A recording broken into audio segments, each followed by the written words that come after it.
Scorpio. Welcome to February. If this is your first time here, I'm Jaylynngelato. I read for you intuitively and we discuss the monthly astrology. So I'm meditating with you before I turned on the camera. Got some really good feelings. I did. Your astrology looks pretty good. It's a lot going on for all of us. Okay, all the planets are direct. Your first card is the King of Pentacles. I guess let me show you. Okay, the King of Pentacles. You're undergoing a lot of transformation, a lot of quick, rapid transformation in your 8th house, okay, which is ruled by Scorpio. But you have Mars in the 8th house, okay? You have a lot of power right now, which I think we talked about last month. And I don't think you're misusing it at all. There's potential, but I don't think you're misusing it. I think you're using it for good. Okay, 6 of Wands and the King of Pentacles. There are some business opportunities coming your way. And these could be really good ideas. Things that, well, will make you a nice living, okay? Things that will add to your personal relationships. We have the Lovers. Okay, some of you are proposing or getting proposed to. Sorry if I ruined it. What's going on in your 7th house? Okay, Uranus and the North Node. Okay, that's your relationships and business. So I see things really turning in, so far, a really good direction for you. This full moon coming up on the 5th is happening in your 10th house, okay? Your reputation, what you're known for. We have the 8 of Wands.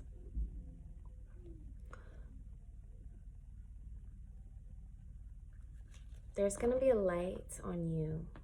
There's going to be a highlight for you.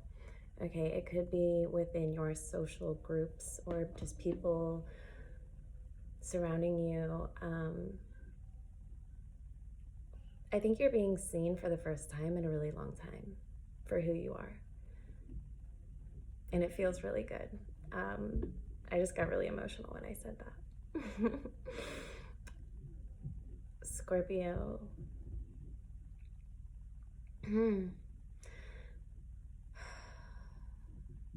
This is really beautiful. As some of you are saying right now, like, enjoy it while it lasts. And that's so sad. Don't say that. Like, you know, it's great now and you're enjoying yourself, but it won't last forever. Don't say that, because you are on a new level of consciousness.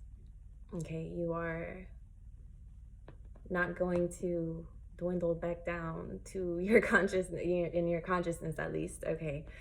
A lot of these changes are here to stay, and that's really exciting. 7 of Pentacles. Okay. You have this accumulation of really positive energy. God, I am like so emotional right now. I wasn't this emotional before I started, I promise. Like, it's these cards. Okay, the Page of Cups on the bottom. You're very grateful for what you have. And right now you're in a place of like, you know, I have all of this. What's it gonna look like when I have more? And you're finding space in your heart and like your capacity to not maintain, but to just love and hold space for all these blessings. And you're not crazy. Like, it really is that. You're expanding to hold space for these beautiful things that are happening for you. It makes me really happy to hear.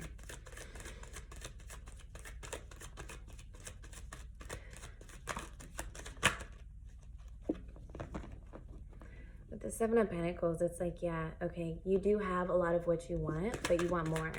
And that's okay. Like, if you need someone to tell you that you're allowed to want more, I'm here to tell you that, Queen of Pentacles, you are allowed to have it all.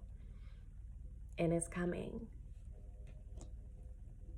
Most of it's here. You're just like floating down this river so gracefully, so easily. Like, there's no effort, and all these things are just manifesting for you. And that's part of the irony of manifesting, is when you stop trying, when you stop obsessing over the outcome, you magnetize everything. Okay? This is you realizing that being in any type of desperation pushes everything you want most away from you. And so what's becoming of this is you're effortlessly attracting. I feel redundant, but it's just, I think you need to hear it that much. Like, you are effortlessly attracting everything you want. This is a new level for you. Okay, you're stable, and you're just getting more stability and more blessings coming forward. Okay, what is Scorpio? What else does Scorpio need to hear for February? Okay, so let's talk about work. And the Eight of Coins.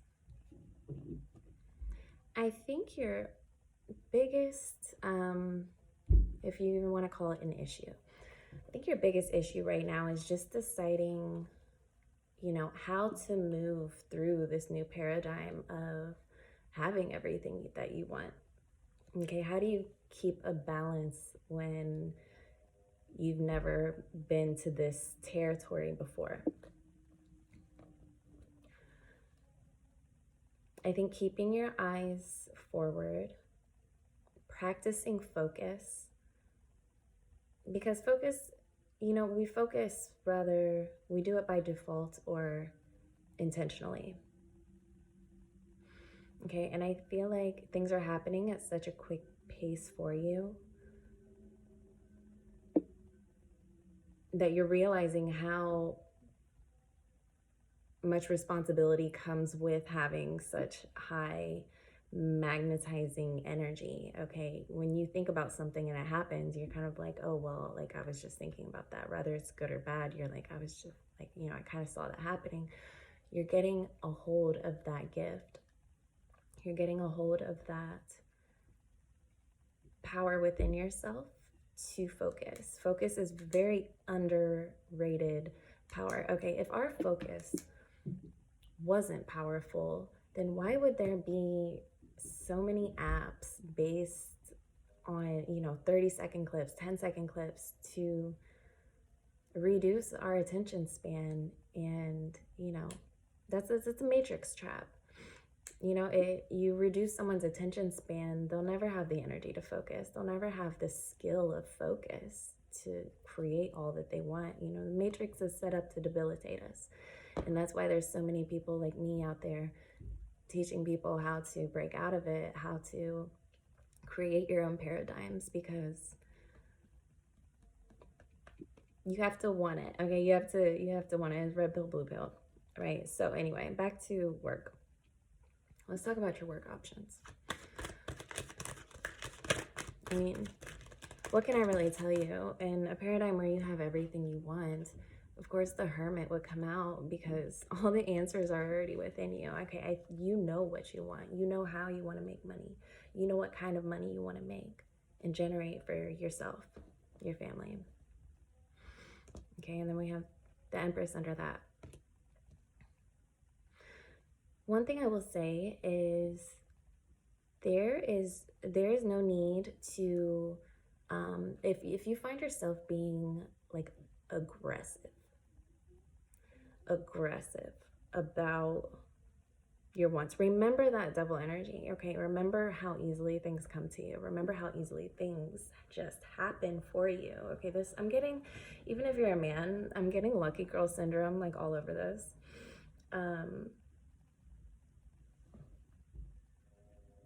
I'm literally here to tell you that you already know exactly what you want. Maybe you need a journal, maybe, but the thing with the aggressiveness is if you start feeling that way, just know that it's not in alignment with where you're going. Okay, that's a life hack. That's the short. Sometimes anger serves us. Sometimes, triggers, they serve us. They're gold nuggets in our life that show us exactly what we need to know.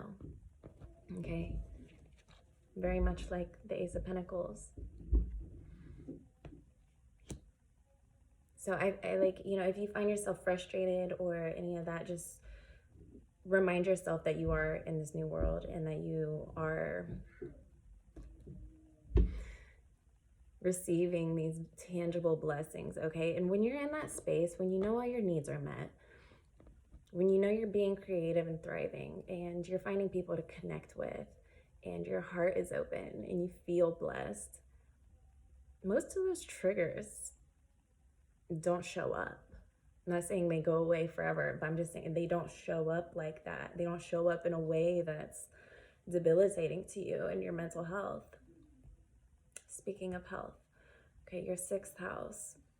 You've probably been working on your health for a long time, and now you're starting to see the results of that. If anytime someone's new to manifesting or they don't know why their manifestations are coming, I will always bring up when you're physically, healthy and you're taking care of yourself on a physical level, it's kind of like everything else just orbits around you. Okay, that's one of the first things of securing the bag that I remind people, when your physical health is thriving, typically the rest of your life is also. It's a lot that happens chemically inside. I'm not a doctor. I can't tell you everything that happens, but just logic tells us, when you're healthy, you look good, you feel good, you do good. Right? And I think other people are starting to notice that too. Like I said in the beginning, I don't think the attention bothers you. No, I think this Leo full moon is going to be really beautiful for you. Just be careful not to let your ego, ruin it. I've been telling that to every sign, don't let your ego ruin something beautiful. It's not that it wants to ruin it, but most of our egos are programmed. The little self-sabotage bit that a lot of us do. Yeah, that's the full moon advice is when you're on top of the world, don't shit on anybody else, even if they deserve it or they did something. Just don't do it because it dampens what's going on for you. It really does. I know what it's like, Scorpio. I know. It's like you're having a great day and then you get hooked. Like it's like a fish underwater, like deep sea fishing. You're just being a deep sea fish and enjoying your life, doing what you do, and you get hooked. And then it's like, oh, well, here we go again. So that's the only thing I think you may need to watch out for. But congratulations. And I'm really happy for you. If no one else is, or if no one else has told you, of course, people are happy for you. But I am one of them. So, Scorpio, if you want to go deeper than this, we can. My link is below. I do personal readings, and mini readings, full readings, and love readings. And all those links are below. Follow me, like, subscribe, send this to another Scorpio, and tell them congratulations. All right, we will talk next month.